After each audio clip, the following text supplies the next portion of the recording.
Good evening. Welcome to the City of Lake Forest Park City Council Budget Finance Committee meeting. I'm John Lebo, and we have a quorum this evening. So we'll call the order at 6 o'clock. Do I hear a motion to adopt the agenda? Second. All those in favor? Aye. The motion passes. We have a moment for public comments. Do we have any person signed up for public comment? Very good. So before you start, the committee is not accepting online public comments. This portion of the agenda is set aside for public to address the committee on agenda items. However, the committee may not respond to comments from the public.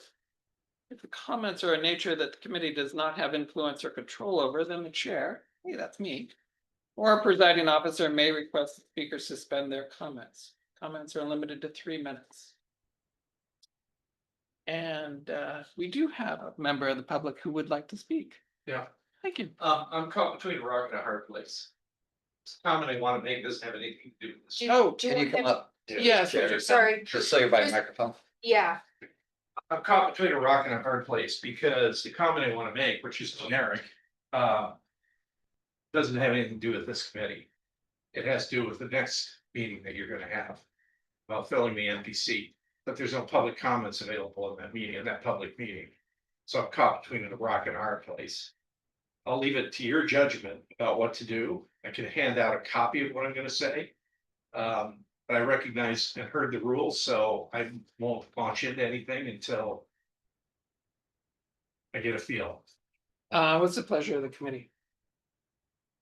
I'm up for listening to people's comments, but For equity's sake, I think handing out the comments would be appropriate. I don't know if it would make sense to have you speak if no one else could. And I think that's kind of where your hard place is. Well, again, I'm not speaking about anyone in particular, Yeah. so. And it's about the process of the front end, not the back end. And it is a public meeting. I will entertain it. So, 3 minutes. 3 minutes. We'll put that one. And I've got a copy, I'll hand that out too. So I'm just gonna read it too, so you can get on with your business. Okay. Dear council members. While I know that filling Lori's seat is in many ways an impossible task, she was truly one of a kind, and her presence will be deeply missed. There's no question about that. You are now entrusted with responsibility of appointing someone to temporarily serve her role in this fall's election. I respectfully urge you not to appoint any individual who has officially filed with King County Elections to run for one of Lake Forest Park's open council seats.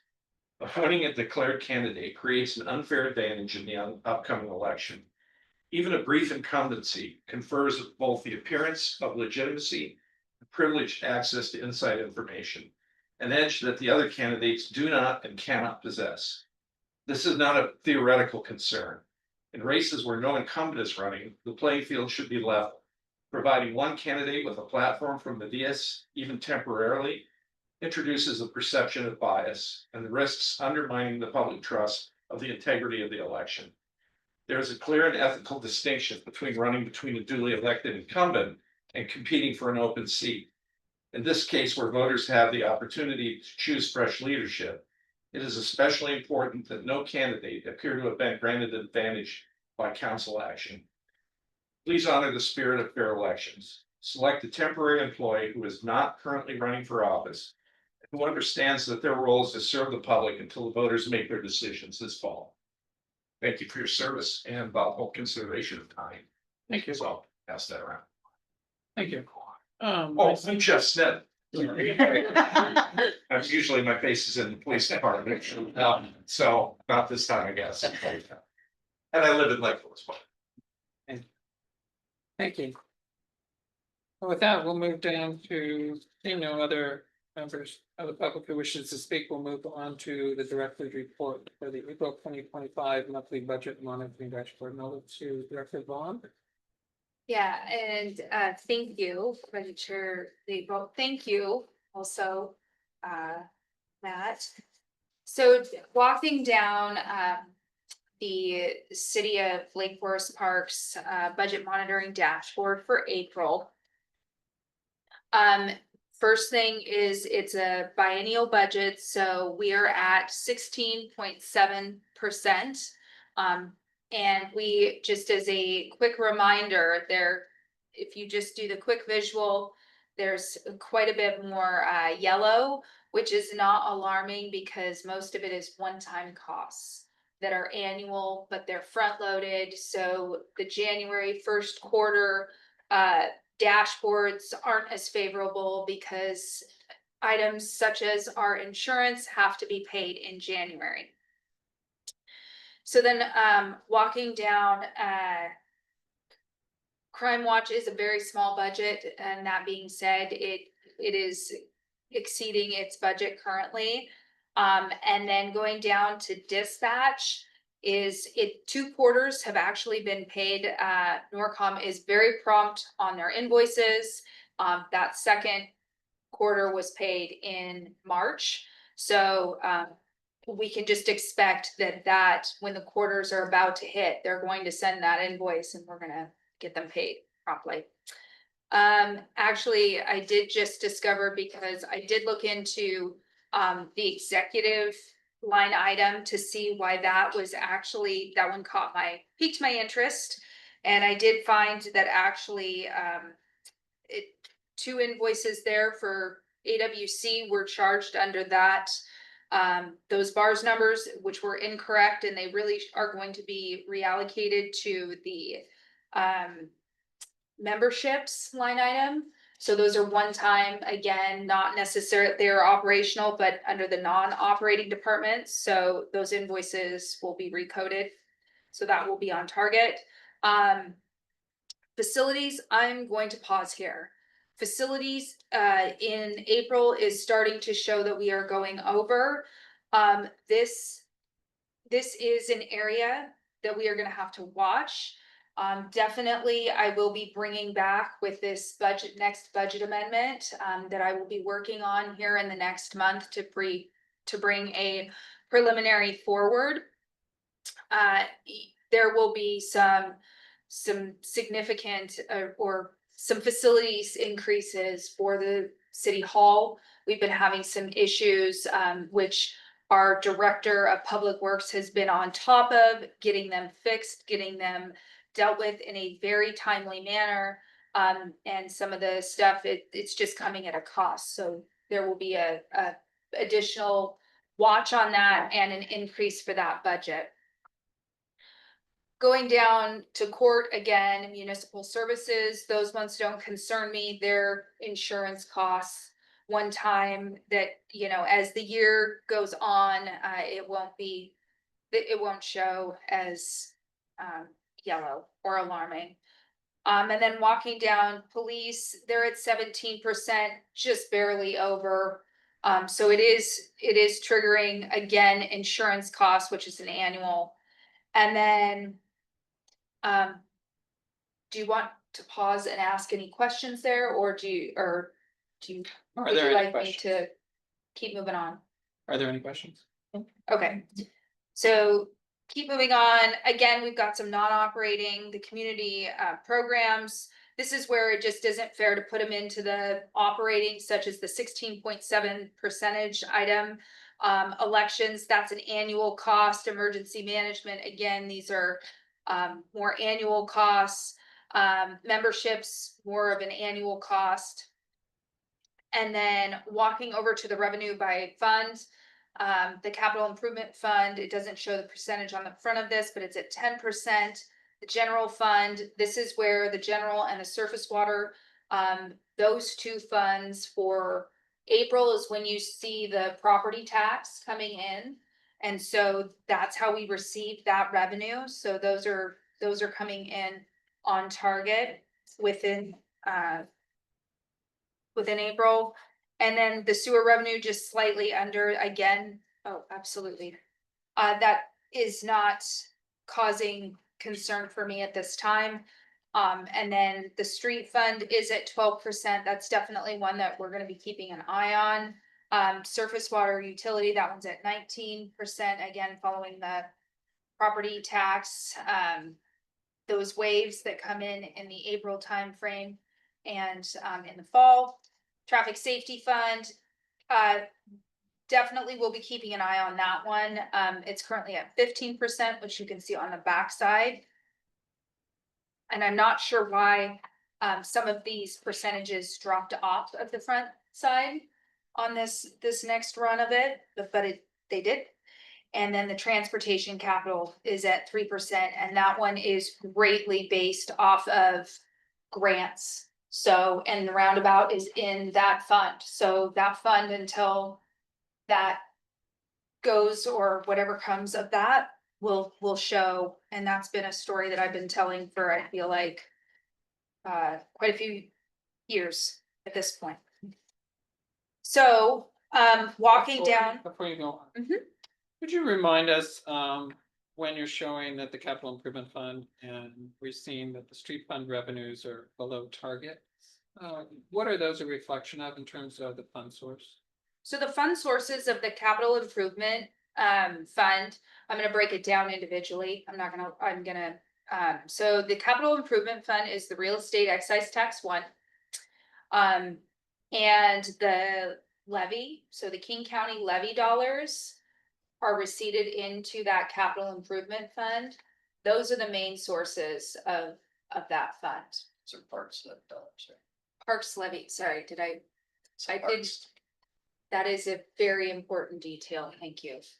In terms of revenue, you're not seeing a shortfall with the King County levy, or? No, it's. No. It's in the REIT, so it's the home sales primarily. So. Yes, Sorry. yes, and the other portion of the levy is that comes in twice a year, which we just received that, so May's will look quite a bit different than.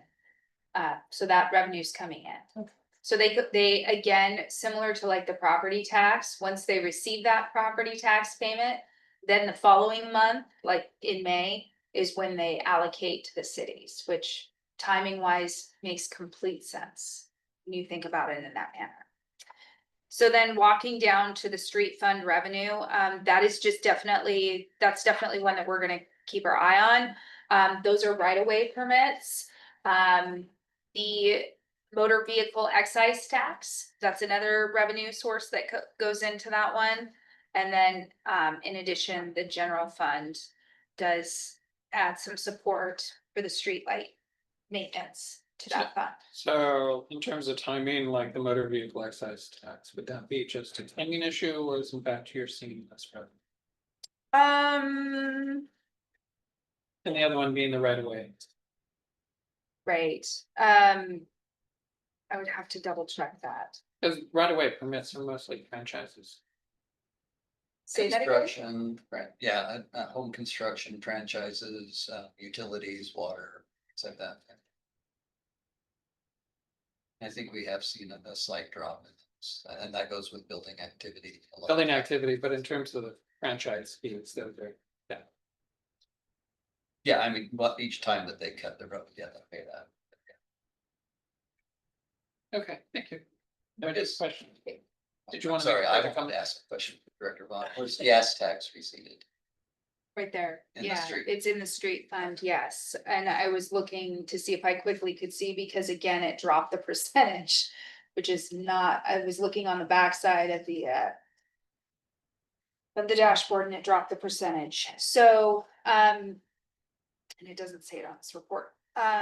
So that one is coming in, but the main thing that is coming in low is the construction permits. It looks like we are receiving the utility franchise. And then the interfund from general. So I'll have to circle back on that one specifically and get a more detailed answer for you. No, I'm good. I don't need more detail. This just reflects what we see when there's higher interest rates for mortgages, where there's oftentimes a dip in both construction and sales. Correct. So they're trade-offs. And then the final piece of your question was the transportation capital. Again, the biggest portion of that is real estate excise tax too. In addition to mostly being grants, which are the Transportation Improvement Board based around the roundabout, and then there's a WASDOT grant in addition within that fund. And again, that revenue, it will go hand in hand with, that job. Project is actually, I think, going out to bid here in the very near future. And those dollars, once they're coming in, you will also see on the capital side, before I go down to that, you will see the expenditures going out. It'll go hand in hand.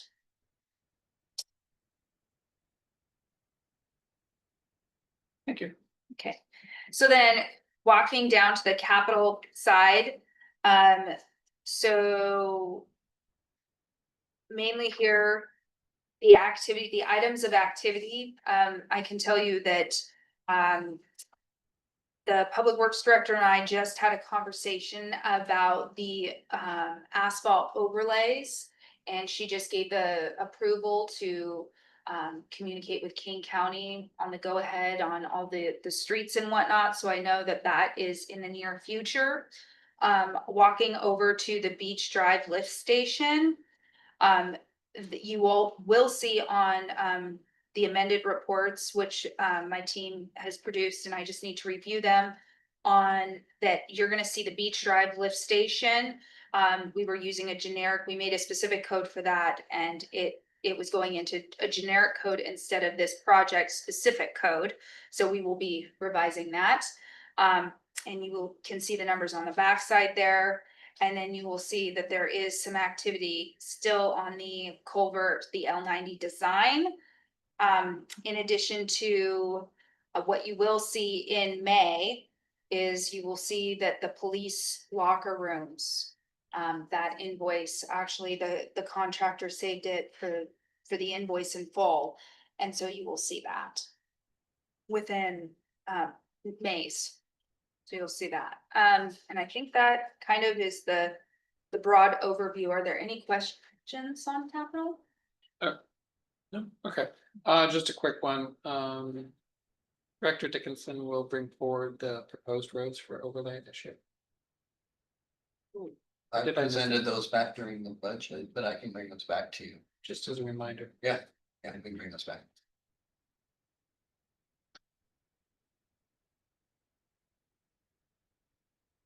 And I'm sorry, if you, maybe I'm just forgetting, so if you just want to send me, I don't know if you want to make a presentation, if it's I already. can been covered. send it to council just as a reminder. I'll just email it to you.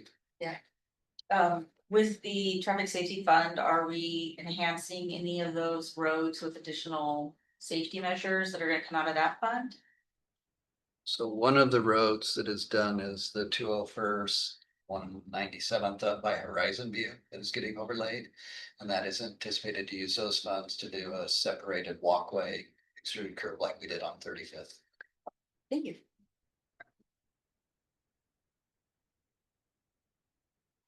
I have a question. I don't know if it's relevant or not, but.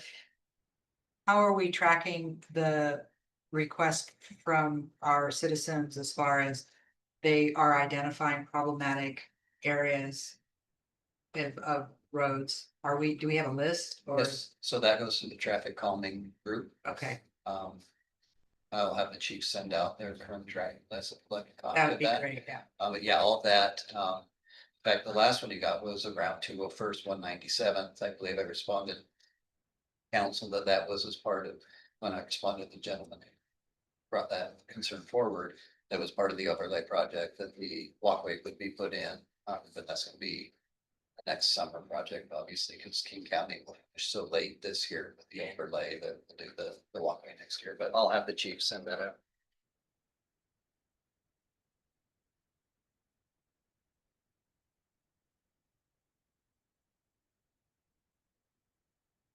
okay, so walking to the second page, again, on the business tax, that is coming in at 21%. Construction permits are coming in at 19%, and that is directly, that's into the general fund. The gas tax, that goes into the street fund. Mechanical and plumbing, again, I don't know why I'm not sure why the percentage, but we can get that added back in on these reports. And then we will, if that is important to repost with those numbers, we will absolutely get that done. The passport revenue is coming in on track, and the real estate excise tax is coming in at 19%. And the sales and use tax is coming in at 18%, and the traffic safety camera, and that's the revenue side, is coming in. And I'll have to get the percentage on that. See if it's on my first report. Oh, look at that, it is. So quickly, didn't think to look at that because I had a revision, and so it did it on the first report. So gas tax is at 12%, mechanical and plumbing is at 25%, passport revenues at 20%, and traffic safety camera revenues at 14%.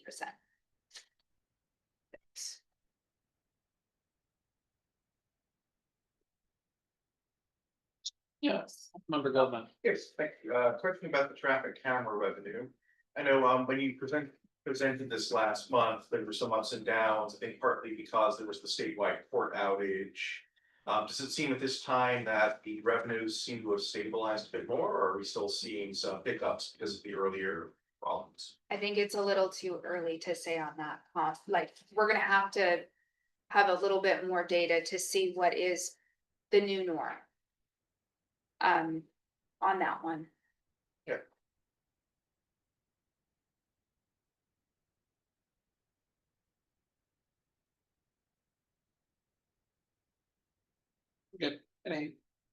Is there anything else that you want to comment on this? Nope, I think that's it, unless there's additional questions.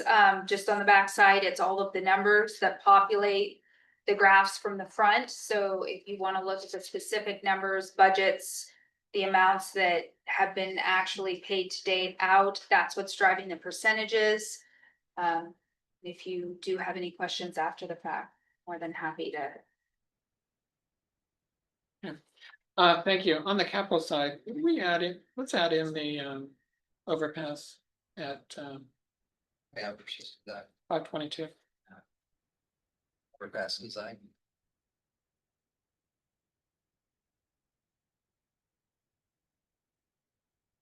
Are you looking for Just that specifically? we keep track of it. We can have it. Are they nearly complete with the study? I don't know the status of it right now. I'll check with Katie. Are there any other questions about the dashboard? Seeing none.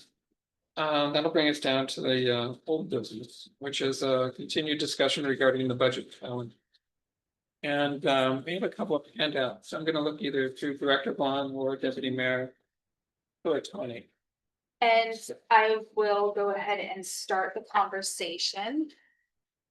I would be happy to start the conversation. Yeah. So we printed the same thing. He reads your mind. Everybody's mind It goes was a short goal. so efficient. So I'm gonna go ahead and walk through, I know I'm buying that, just a minute. To go ahead and discuss the graph that was requested to go out until the lines where we would define as the city's reserve meet the ending fund balance. And thank you. And so on this handout that you have in front of you, and now on the screen, there's the graph that shows that within fiscal years 2031 to 2032 is right at that point at about which they meet. And then some notes that are factors in the conversation that we wanted to make sure that we identified within this 6-year forecast that are not, that need to be adjusted, corrected, is that at the time that this was put together, the Guild contract union agreement was not settled at that time. And so there are some factors that I just want to highlight as things to remember, items to remember. Because after the guild CBA was approved, that we did our best estimating what we thought would go into that within the budget, and we did exceed it by a little bit. Another just point that to highlight, we have about 3 to 4 police retirements within the 2025-2026 biennium. And retirements are different on how they're handled, on the amount of what is paid on the sick, etc., as noted within the CBA. And that's why we call retirements versus what I would define as somebody leaving the city for one reason or another. Sometimes those are handled and paid out differently than if an officer just simply chooses to leave. And then in 2025, we went over by what was budgeted per the CBA by 1%, and then in 2026, it's by 1.5%. So these are just factors that I want to bring to light that will come through a budget amendment, likely to adjust them, or if we elect as a city to just leave the budgets alone and see where they land. And then if within at the mid-buy, when we have more information and we can elect to revise it at that time, that's just a choice.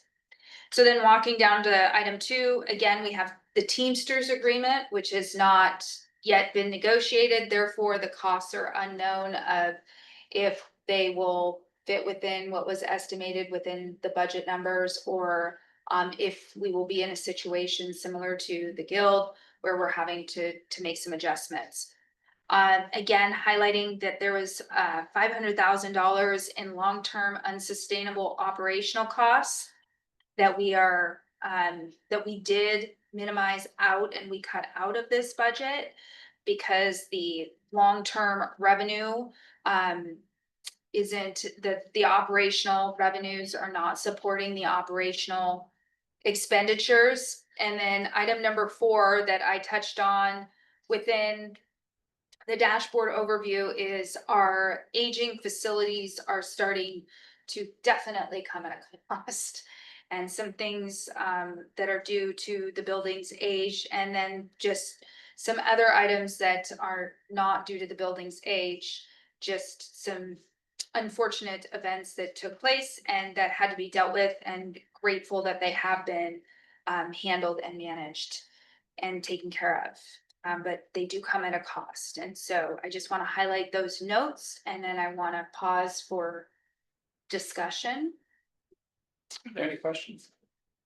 I have a question. This 500,000, so this was removed from the ground, So the budget was built, right? yeah, so the forecast was built off of what was adopted in the budget, and during the budget process, when we were identifying and trying to minimize the unallocated fund balance pull, because our expenses were exceeding our incoming revenue, our defined as operating, that's when we cut those items out in order to minimize. Get it? Where did it go? What do you Is mean it by just where it gone? could go? I mean, where, well, if you No, it take, stayed in an unallocated fund balance. Oh, So instead of okay. allocating, It was so unallocated. you ended up allocating $1 million a year out of an allocated fund balance to balance your budget. It would have been 1.5, but we cut a lot of professional services and training of the HR position that's right, greatly needed. And so that's where that 500,000 got it. came. So it's still, you still have the money, Yes, but yes, we cut things that really operationally. Thank you. Yep. thank you for phrasing that differently than I did. Thank you. Any other questions? So just going back a moment, so retirement, for example, of police officers, the payout is for benefits accrued such as sick leave or vacation time, is that correct? Yeah, Correct. police are different. They get a portions of 50% of their sick time, where unrepresented employee gets 0% of their sick time paid out. So it's a lot larger chunk of money. And a retired employee, a retirement quote employee receives a different percentage of sick time than just than a separating employee for whatever reason. Yeah. And but then in addition, it's just the longevity of the officer, so it's how much vacation they have, it's their comp, it's that's holistically, it's bigger, that's what we from finance define as their buyout or their, and they just, some of them, especially the three that I'm referring to here, these employees have been with the city for a very long time, which is a good thing. Look at it that way. I mean, or if we have longevity with police officers, that's a very good thing. But we also have some unfilled positions, correct, in the police officers.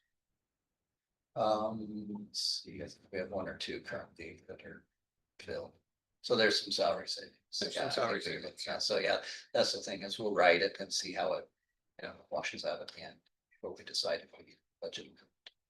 And that circles back to my comment of sometimes taking a pause to see how the variances of not having positions filled versus having some larger buyouts.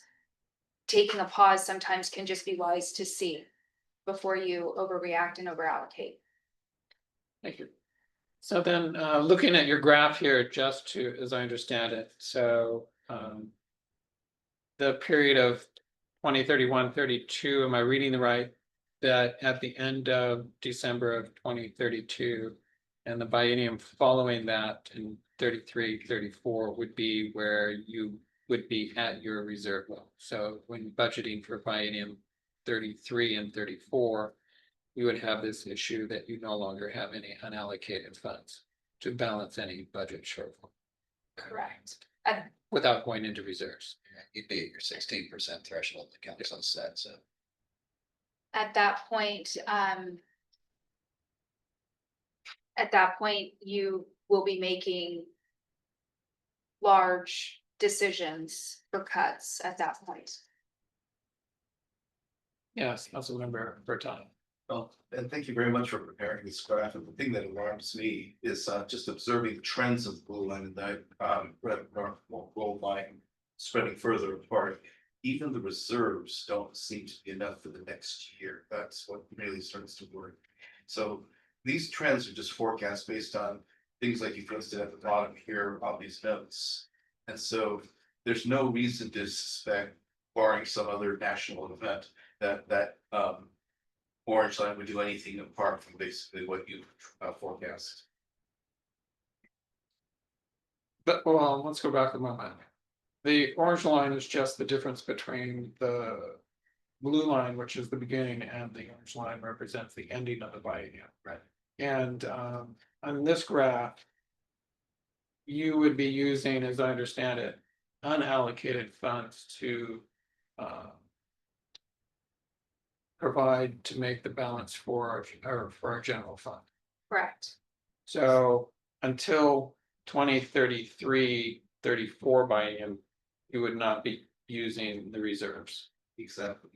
And I completely agree with you. Okay.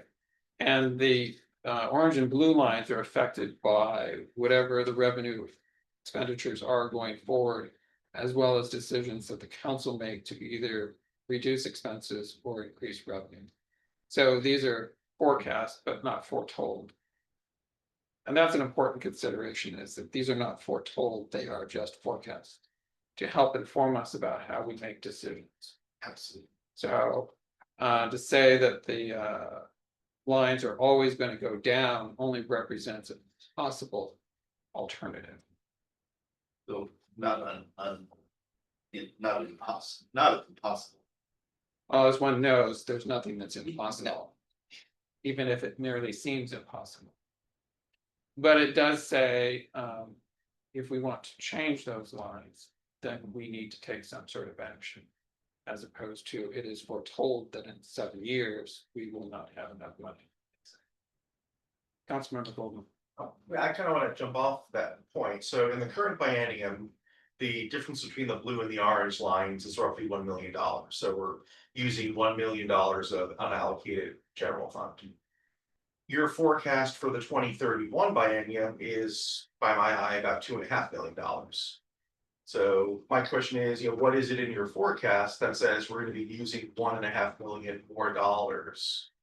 In that biennium, is it like inflationary pressure, salary? It goes, I'm so sorry, I apologize, I'm trying to answer before you're done with the question. I can ramble at the end of my question, but yeah, basically, how come the orange curve is accelerating its decline in your forecast? So it ties directly into the projection factor. That is within the budget, within the 6-year forecast. So while building this graph out, I didn't, all of the projection factors that are individually by line item identified.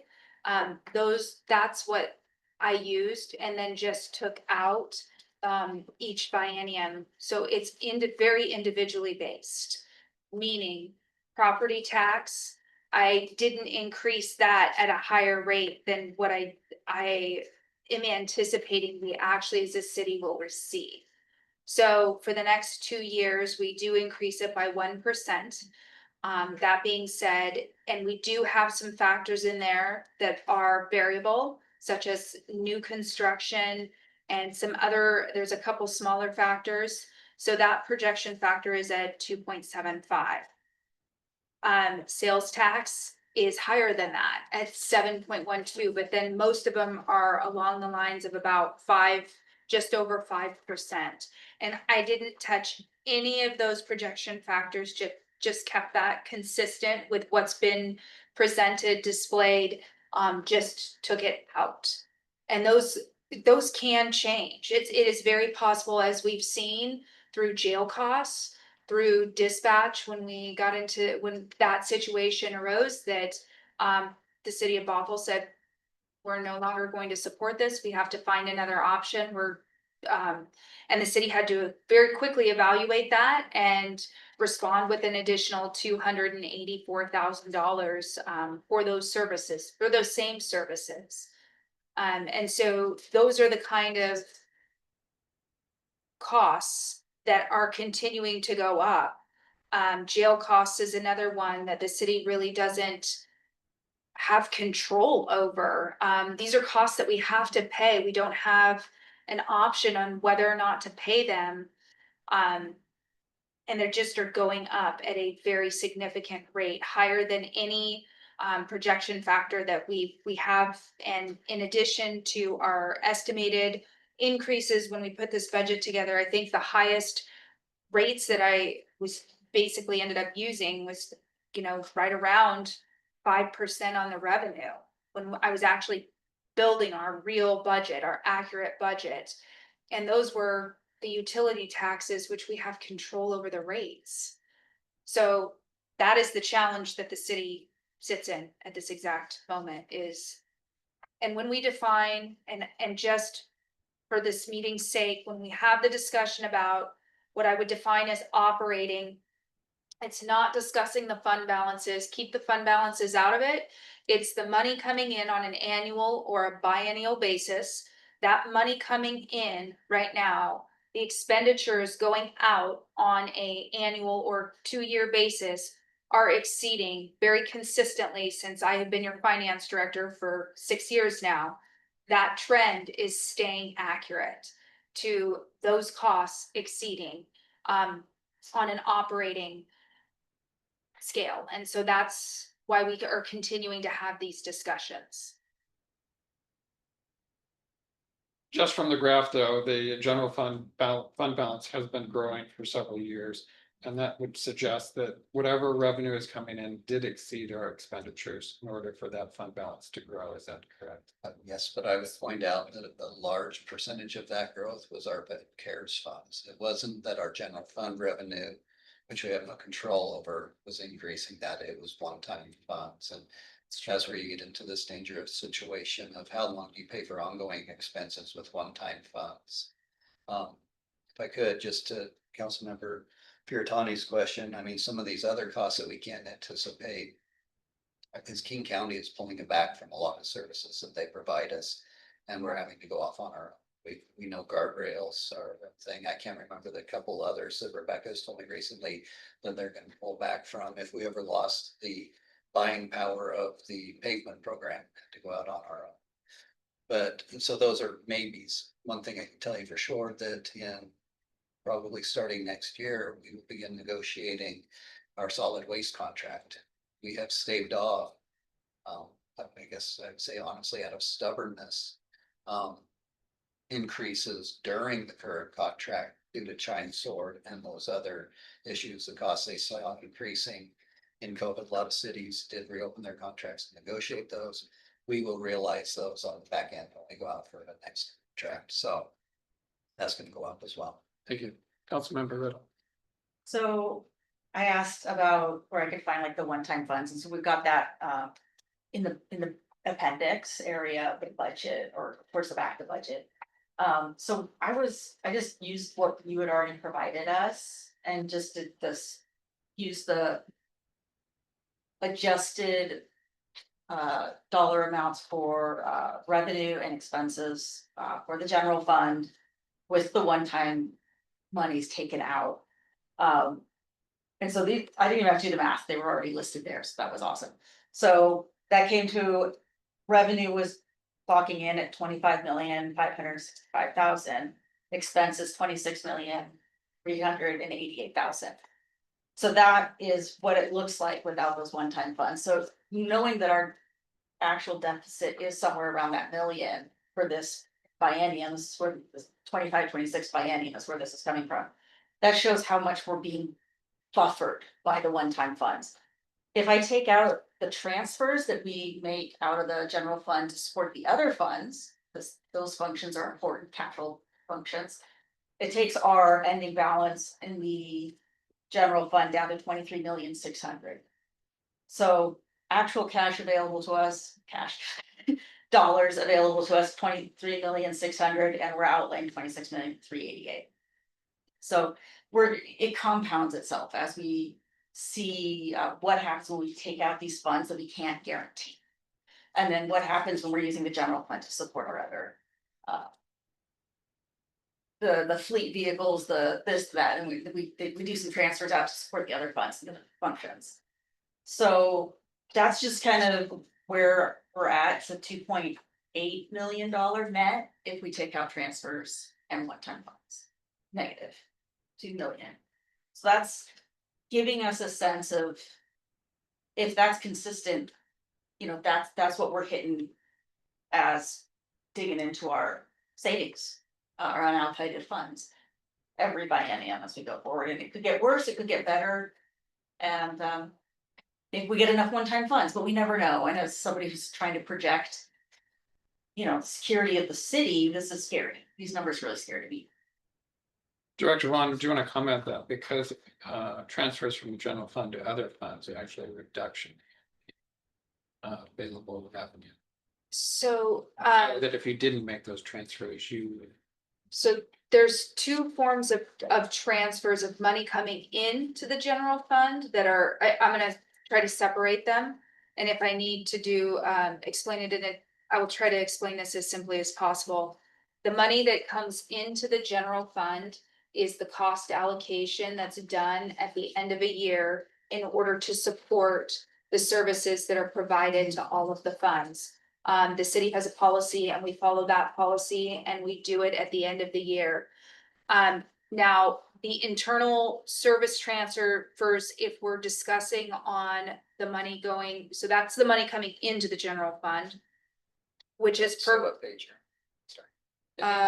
Just for good question. I wasn't even quoting a page, but 156 of the budget on the 6-year forecast specifically.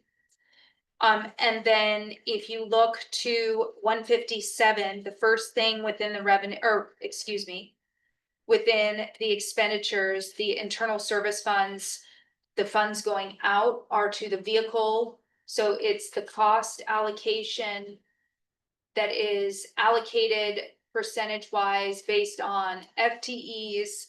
And like for police, 100% of supporting the vehicle fund from the police is going to come from the general fund. Where Public Works, it's going to be allocated appropriate to, it matches perfectly to how we do it is the payroll allocation of how the employees are allocated is how all the vehicles and equipment gets allocated. It's like for like. But therefore, when you say from the general fund to 501, which is our vehicle and equipment fund, that is going to be a transfer out, but supporting vehicles and equipment, which is it, an operating cost it's not necessarily 100% of a general fund cost, but it definitely is a supported operating cost. 502 is our information technology fund. Again, very specific, and we need that fund and we need all of that equipment, hardware, software in order to support. And when I said take it out, I meant literally subtract it from the prior number. Because I think that's what you're doing on page 157. Right? It's an expense. It becomes an expense to the general fund that then becomes revenue to the vehicle fund. So that number will go into as revenue to the vehicle and equipment fund. Okay, And then we purchase the vehicles and whatnot and do repairs and maintenance. okay. It's not a reduction. The money coming in is the revenue side, the expenses Correct. going out are expenses. Just because we moved money from the general fund to a vehicle fund does not reduce our revenue. The revenue, I mean, if you get $10, you get $10. And then if you spend $1 on the public works vehicles, that's an expense of the $10. Correct. So the revenue is still $10. The transferring money out to another fund does not reduce revenue because the revenue is what it is. It's number. I have another question. Maybe two questions. The interest on the traffic camera money, it's coming in at a certain percentage. I think that there's probably enough time to get a rough idea of what that is trending at of the traffic camera. And I know that you said before that the interest on that could be used for other things. So is there, because I didn't bring my binder, is there a line item for that, for the interest? And where is that interest going? And how much would that interest be, for example, on an annual basis, based on the trends to date? So the interest, when we wrote the creation of the traffic safety fund, that's where we had that conversation and we wrote into that actual fund creation that the interest would go into the general fund because it was a sub fund of the general fund. That being stated, it's going to lump into on page 157, it's just going to show as interest. And the way interest is calculated is the money coming in on a monthly basis, or when we get on our governmental bonds, when we get that interest on a semi-annual basis, it gets allocated per the fund balances. So it's percentage based to how much money cash is in the general fund and every fund and is allocated based on a percentage, which is basically, I think, how every city does it. It's very standard, but it will not, the traffic safety funds specifically, that interest won't be broken out. It'll just be lumped into that total of the 643. But do we know how much that is annually? What, based on on the average? We've been doing the traffic cameras long enough to at least get some sort of an idea of what. Oh, are you referring to just not the new traffic safety? Did I? My thought on it is that I was hoping that we could track all of the cameras individually. And so that we would see which, what cameras are doing what. And then there's, of course, that the money that's going into wherever it goes and it earns interest, keeping a track of how much that is. So, that's just some other money that it's income. Absolutely. Don't think we know that number yet, though, because I- we've only really been No, but collecting it- funds since December, Okay. January. But when you will know it. Just as you point out, if I've got so much money in my general fund balance, it's accruing interest, know how much will be attributable to. Yeah, we can figure out I that. can figure that out. And just as you have the data that tells you how many tickets are being written at whatever camera site there is. It doesn't necessarily translate directly to revenue because not all tickets are paid accordingly. There's a rate that some get rejected, so you can't just say automatically. You can estimate it. I'm But just you wondering can- more of a run rate, You can look at based upon the number of tickets per camera. just saying run rate. Yeah. Just a question. Yes, Just, I want to save time for this other handout, so. yeah, so given the hour, if we could take maybe 3 or 4 minutes.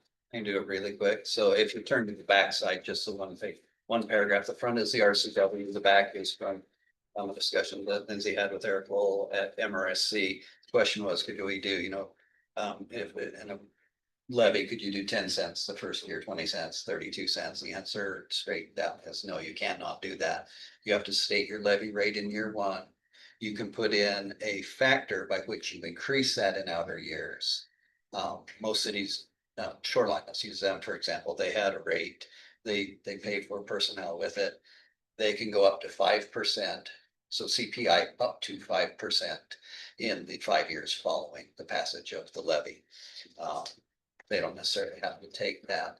If you read what Eric wrote, you could do some really careful math and figure out that, if we wanted to get to 32 by so many years into the levy, you could figure out the math and do that.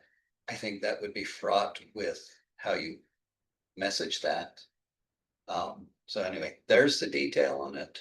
So the answer is no, you gotta set a levy rate the first year and figure out the CPI up to 3%, CPI up to 4% if you want to build that in. And then there's the I underlined and bolted section that kind of pertains to what Eric wrote. So any questions? So, as far as the term of the levy, so it can go from 1 to 6 years, but it could be, say, for 2 years or 3 years, or it has to be either 1 year or 6 years.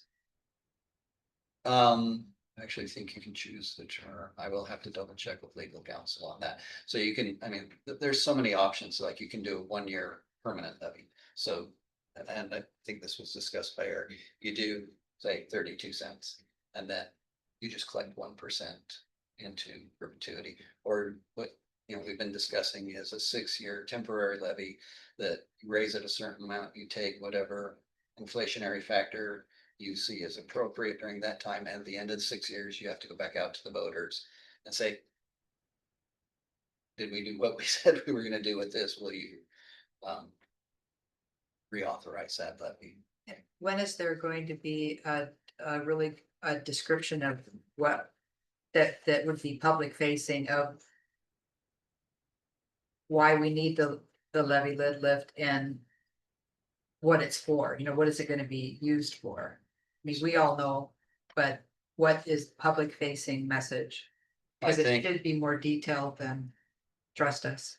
well, Deputy Mayor Fioritani submitted to council at the Cal on the 19th, a document that identified where he presented to you a rate and what he felt it should pay for. Some of the discussion I heard with that was, there's a discussion of, do we really want to do parks? We just want to focus on police. What it is what he presented to you was all general fund. And so even the parks, those salaries are general fund. And so that's a discussion that you as a council need to have is, was his list appropriate? Do you want to modify that? Do you agree with the rate that he proposed?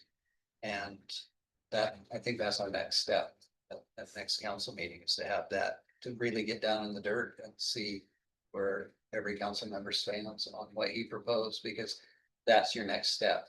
Once council coalesces around, this is what we at least, have a majority agreement on. That's what you message to the public. But during deliberations, you don't have anything to message because you're still discussing that. Right, but what I'm, like, this is a great start, but it has an annual cost, but it doesn't say where are we short? How short are we in those categories? I think that people might ask the question. Well, I can say that we're $1.5 million short a year, period. If you look at our police costs us $4.5 million. $9 million of biennium. We have better coverage, we have more officers, better response times in some of our surrounding communities that have King County. And they pay anywhere from $1 to $3 million more of biennium for that. So I don't think that, I mean, if you put it all just towards police, you know, at the end of the day, which this is, if you look at it, public safety, 911, jail costs, health insurance, not so much, police cars, public defender, prosecutor, and equipment for 3 officers and their salaries. That's all PD related. That's what that goes to. And then the number that Deputy Mayor included on the annual and seasonal parks maintenance workers, that is something that is paid for by the general fund. But honestly, you have enough costs just in police alone that that whole $1.5 million shortfall could just be allocated towards police to offset that.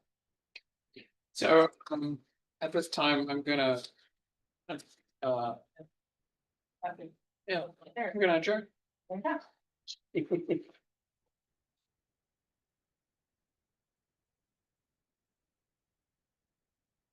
to do another spot. No, same meeting. Okay, key stage, we go. She'll meet us upstairs. She'll get it, yeah. Quick, admin.